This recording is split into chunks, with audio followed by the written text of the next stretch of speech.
Thank you very much to the Fire and Rescue Service. We're very lucky to have 2 people with us today, and the chat box is already going off. So we'll start off with the first question. Have you always dreamed of being a firefighter? Yeah, it's always something that I've been interested in ever since I was younger. But even more so when I joined when I was 23, so I was quite young, and then joined full time as well. Then when I was 30, so but it is always something that I've always been interested in. Yes. And the next question we've got up is: have you ever been hurt or injured during your work? We've got very good.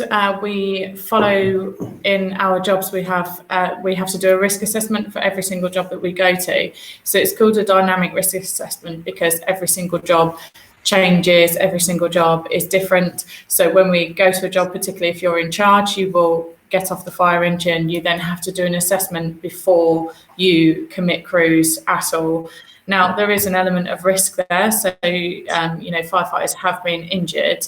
But what we have to do is we have to weigh up the benefit versus the risk. So if we're going to send somebody into a burning building, we have to justify why we're doing that. So with anything that we do, we have to have a justification, because then if somebody accidentally does get hurt, it would be because they were trying to do something that would be beneficial.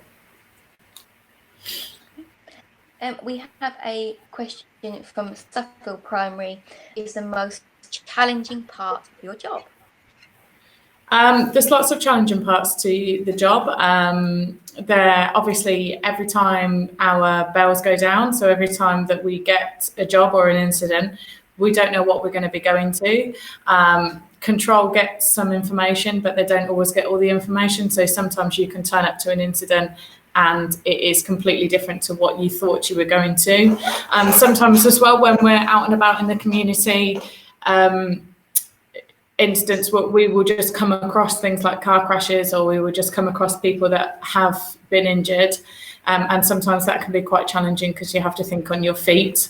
Day to day as well, there are some challenges to, change people's mindsets into the fact that they think that females can't be firefighters because they have to be strong, or they have to be, genuinely one of the lads, as it were, which is quite a sort of perception of how that is, and that's not true at all. You can totally be your own person. You can bring, your sort of qualities to the job as well.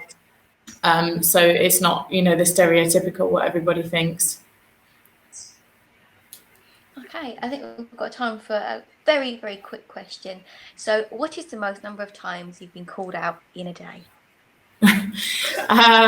So it depends really what the incident is. So you can have sort of 5, 6, 7 jobs a day, but sometimes incidents will last 5 minutes, sometimes they will last 5 hours. So you can have days where you are out all day. So it's not necessarily about the amount of jobs you go to, because sometimes it could be somebody's alarm that's gone off because they've burnt some toast. So that was what we would call an accidental alarm. And we can, leave there after 5 minutes and it'll be fine. Or sometimes we can go to, as you've probably seen, lots of haystacks on fire, and we can be there for days and days and days on end. All right. Okay. Thank you very much, from Northamptonshire. Thank you.